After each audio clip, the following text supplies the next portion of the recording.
Hello students, welcome to the channel. तो देखिए, previous lecture में हमने स्टार्ट किया था मैक्रो इकोनॉमिक्स का चैप्टर नंबर 1, जिसमें हमने डिस्कस किए थे कुछ basic concepts related to macro economics. आज हम आपके लिए लेकर आए हैं types of goods produced in an economy.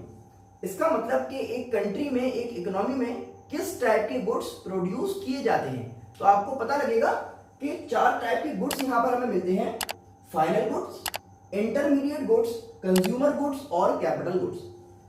हम स्टार्ट करेंगे फाइनल गुड्स के साथ। तो देखिए, फाइनल गुड्स को स्टार्ट करने से पहले मैं आप लोगों से सिर्फ इतना ही कहना चाहूंगा कि जो लेक्चर्स हम आपके लिए लेकर आते हैं, आप इनको बहुत ही अच्छी तरह देखने और समझने के बाद अपने फ्रेंड्स तक जरूर शेयर किया कीजिए। हम ये चाहते हैं कि जो फैसिलिटी हम आपको प्रोवाइड कर रहे हैं कि आप घर पर बैठकर बहुत ही सुकून के साथ मैक्रो इकोनॉमिक्स पढ़ पा रहे हैं, इस फैसिलिटी के जो बेनिफिट है ये सभी स्टूडेंट्स तक और आपके फ्रेंड्स तक जरूर पहुंच पाए। तो ठीक है ना। तो आपको करना क्या है कि इसको बहुत अच्छी तरह देखने और समझने के बाद 1 मिनट निकालकर सभी अपने फ्रेंड्स को शेयर जरूर किया कीजिए और कमेंट सेक्शन में मुझे ये जरूर बताया कीजिए कि आपको क्या क्या समझ में आया और किस बात में आपके डाउट्स रह गए, तो हम वहां पर क्लियर कर लिया करेंगे। ठीक है ना। चलिए अब हम स्टार्ट करते हैं फाइनल गुड्स। तो क्या होते हैं फाइनल गुड्स? देखिए, फाइनल गुड्स क्या है? These are those goods which have crossed the boundary line of production and are ready for use by their final users। तो फाइनल गुड्स क्या हुए? वो सभी गुड्स जो अब प्रोडक्शन के प्रोसेस से बाहर निकल आए हैं। भाई, जब भी आप कोई चीज प्रोड्यूस करते हैं तो पहले वो रॉ मटेरियल की फॉर्म में होती है, उसके बाद उस पर आप काम करते हैं, उसका प्रोडक्शन करते हैं और फिर वो फाइनल गुड्स में कन्वर्ट हो जाती है ना।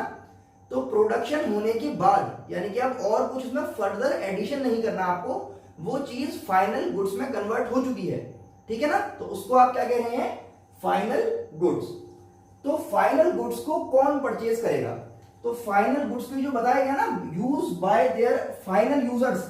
तो ये फाइनल यूजर्स कौन है? फाइनल यूजर्स 2 लोग होते हैं, एक तो होते हैं कंज्यूमर्स, एक होते हैं प्रोड्यूसर्स। अब जो गुड्स कंज्यूमर परचेज करेंगे उनको तो आप कहेंगे फाइनल कंज्यूमर गुड्स, और जो गुड्स प्रोड्यूसर्स परचेज करेंगे उनको आप कहते हैं फाइनल प्रोड्यूसर गुड्स। तो देखिए, फाइनल कंज्यूमर गुड्स क्या है? These are ready to use and are purchased by consumers for the satisfaction of their wants. मैं एक कंज्यूमर हूं, मुझे इस मार्कर की जरूरत थी तो मैं इसको परचेज करके लाया और उसके थ्रू मैं आपको यहां पर पढ़ा रहा हूं, है ना। तो ये हो गए फाइनल कंज्यूमर गुड्स। अब बात करते हैं फाइनल प्रोड्यूसर गुड्स की। तो क्या होते हैं? These are the final goods which are ready to use by their ultimate consumers and are purchased by the producers for further production. Producers जिन गुड्स को परचेज करते हैं अपने कंजम्पशन के लिए नहीं, बल्कि वो उससे फर्दर प्रोडक्शन करते हैं, तो उनको आप क्या कहते हैं? Final producer goods. इनमें डिफरेंस देखिए। भाई, सपोज कीजिए मैं एक कंज्यूमर हूं, मैंने अपने लिए कार खरीदी और मैं उसको अपने सेटिस्फैक्शन के लिए परचेज करके लाया, तो वो क्या कहलाएगी मेरे लिए? Final consumer good. अब सपोज कीजिए कि एक फार्मर है और उस फार्मर ने ट्रैक्टर परचेज किया है अपने फील्ड पर काम करने के लिए, और वो उस ट्रैक्टर की हेल्प से अपनी क्रॉप्स को हार्वेस्ट करेगा। ठीक है ना। तो इनको आप कहेंगे फाइनल प्रोड्यूसर गुड्स, और जो आप अपने खुद के लिए यूज कर रहे हैं अपनी सेटिस्फैक्शन के लिए, उसको आप कह रहे हैं फाइनल कंज्यूमर गुड्स। अब आपको ये देखना है कि जो फाइनल कंज्यूमर गुड्स हैं, इन पर जो आप एक्सपेंडिचर कर रहे हैं इनको परचेज करने के लिए, उसको हम कहते हैं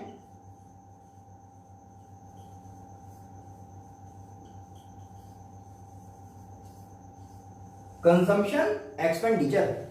और जो गुड्स पर खर्चा कर रहे हैं प्रोड्यूसर्स, उनको हम कहते हैं इन्वेस्टमेंट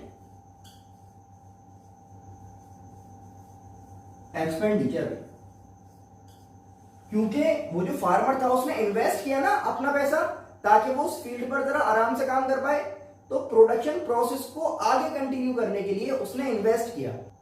तो आप अगर कोई चीज अपने कंजम्पशन के लिए खरीद कर लाए हैं, उस पर आपने जो खर्चा किया है वो कहला रहा है कंजम्पशन एक्सपेंडिचर, और जो खर्चा कर रहा है प्रोड्यूसर वो कहलाएगा इन्वेस्टमेंट एक्सपेंडिचर। तो ये एक टाइप हो गया हमारा फाइनल गुड्स। अब हमें बात करनी है इंटरमीडिएट गुड्स की। तो चलिए देख लेते हैं क्या होते हैं इंटरमीडिएट गुड्स। अब हम बात कर रहे हैं इंटरमीडिएट गुड्स के बारे में। तो देखिए क्या होते हैं इंटरमीडिएट गुड्स।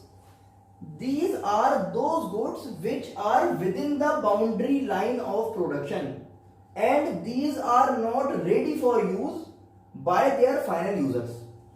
तो वो प्रोडक्ट्स या वो गुड्स जो अभी बाउंड्री लाइन के अंदर हैं, उन्होंने बाउंड्री लाइन को क्रॉस नहीं किया है प्रोडक्शन की, यानी कि अभी उन गुड्स पर कुछ काम और होना है, कुछ वैल्यू एडिशन और होना है। तो अभी वो गुड्स जो है फाइनल गुड्स में कन्वर्ट नहीं हुए हैं, तो वो सेमी फिनिश भी हो सकते हैं और रॉ मटेरियल की फॉर्म में भी हो सकते हैं।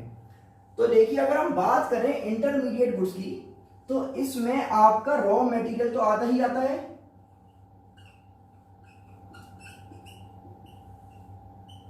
और गुड्स परचेज्ड फॉर रीसेल भी आप इसी में काउंट करते हैं। अभी आपको इसकी एक एग्जांपल बताई जाएगी, तो इंशाल्लाह दोनों ही बातों में आपको डिफरेंस करना आ जाएगा। अब हम बात कर रहे हैं रॉ मटेरियल हो गया और गुड्स परचेज्ड बाय रिटेलर या फिर होलसेलर भी हो सकता है,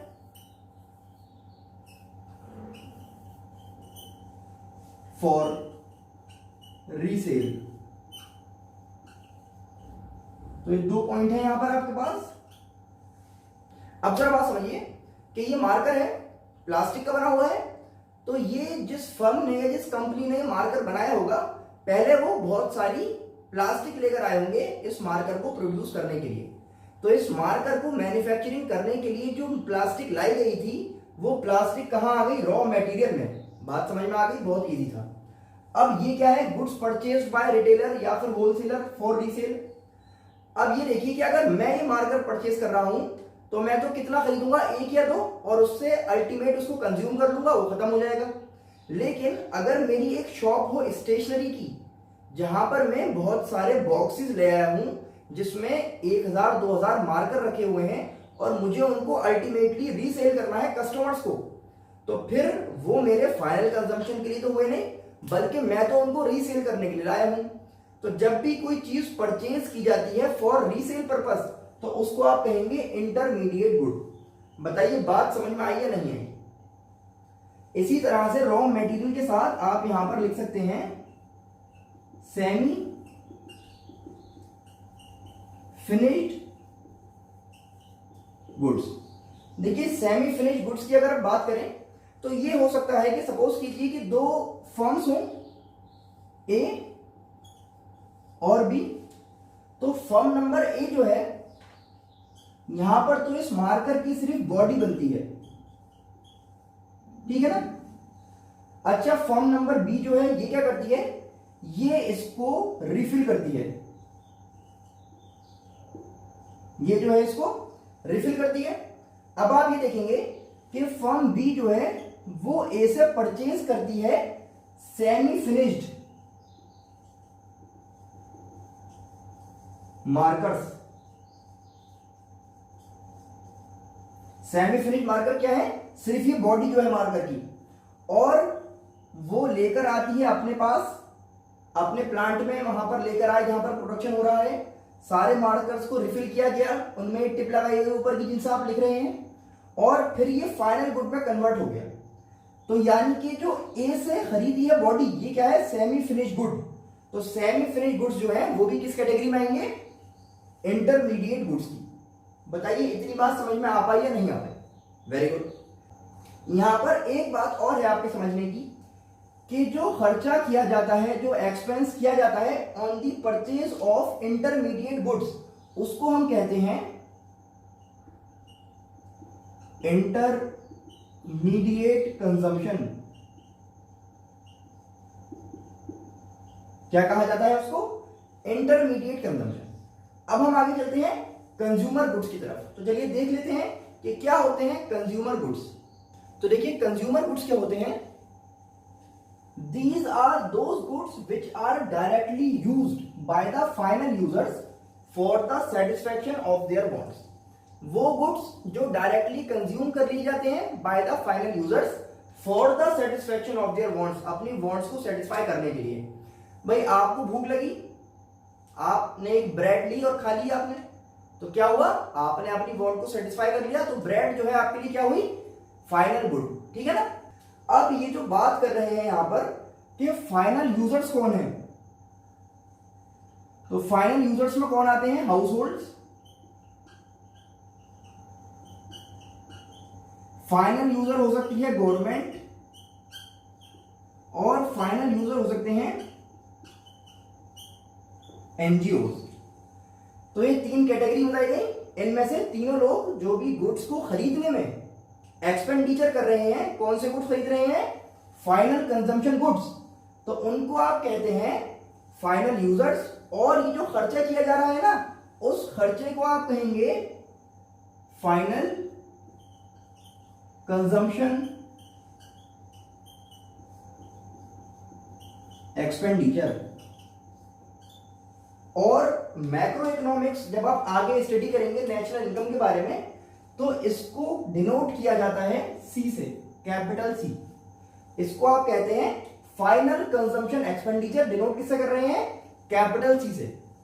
अच्छा, ये जो कंजम्पशन गुड्स हैं या फिर कंज्यूमर गुड्स हैं, इनकी कुछ टाइप्स हमारे पास मिलते हैं। तो इनका फर्स्ट टाइप है यहां पर ड्यूरेबल गुड्स।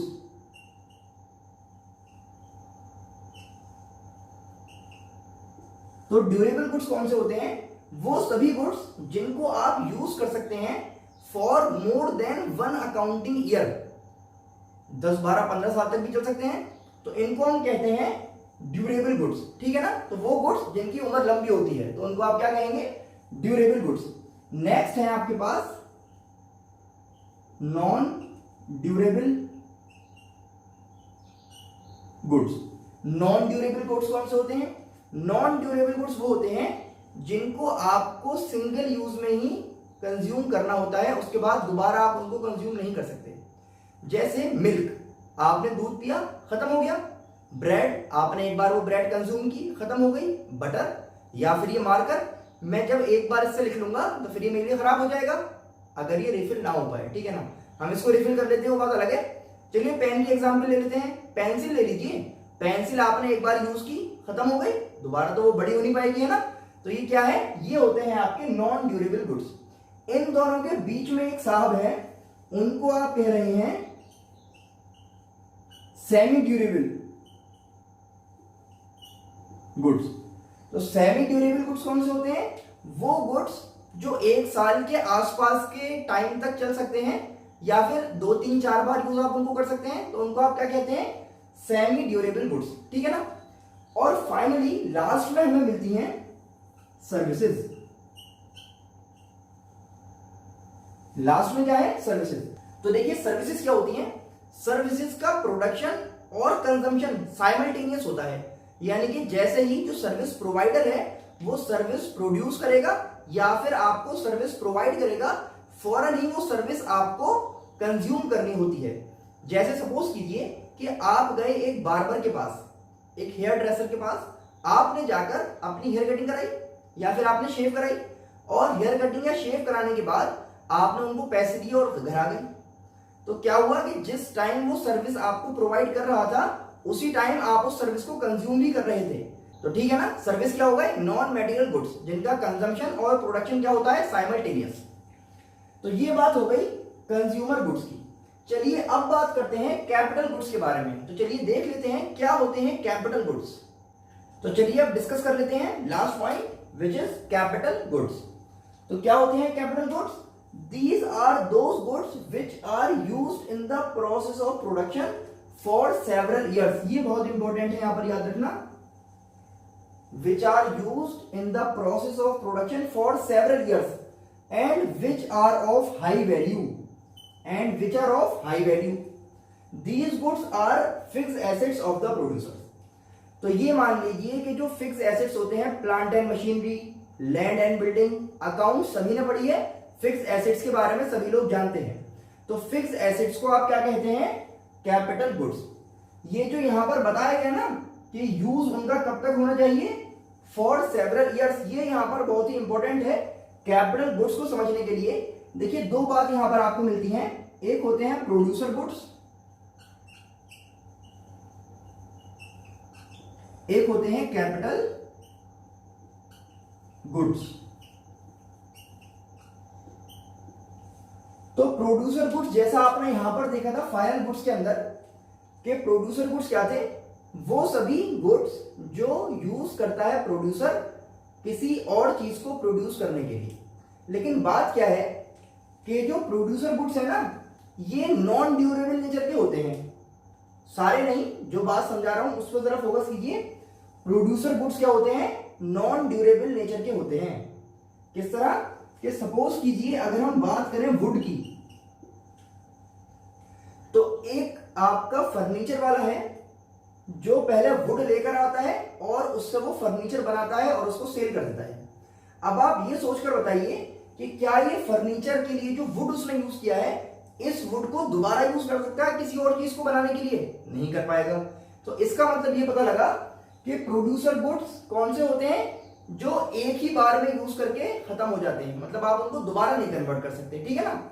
लेकिन कैपिटल गुड्स की जैसा कि हम बात कर रहे हैं, जैसे मशीनरी है, तो एक आप मशीन खरीद लाइए, उसके बार बार आप उससे नई नई चीजें प्रोड्यूस कर सकते हैं, यानी कि बहुत सारे गुड्स आप प्रोड्यूस कर सकते हैं एक ही मशीन को लाकर। तो ये फर्क है प्रोड्यूसर गुड्स में और कैपिटल गुड्स में। अच्छा, और जरा समझिए कि आप सपोज कीजिए मशीन लेकर आए, कौन सी मशीन है? वॉशिंग मशीन कर लीजिए। आप लेकर आए एक वॉशिंग मशीन। अब ये देखिए कि ये वॉशिंग मशीन जो है, अगर आप लाए हैं अपने घर के लिए, अपने खुद के कपड़े धोने के लिए, यानी कि हाउस होल्ड पर्पज से, तब ये कैपिटल गुड्स में इंक्लूड नहीं किया जाएगा, ये बात समझना है। और अगर ये वॉशिंग मशीन जो है कौन लेकर आया है? एक सर्विस प्रोवाइडर, ये समझ लीजिए कि एक धोबी है, ठीक है ना। तो वो धोबी अगर है तो इसका मतलब क्या हो गया? मतलब वो कुछ सर्विस प्रोवाइड कर रहा है ना आपको।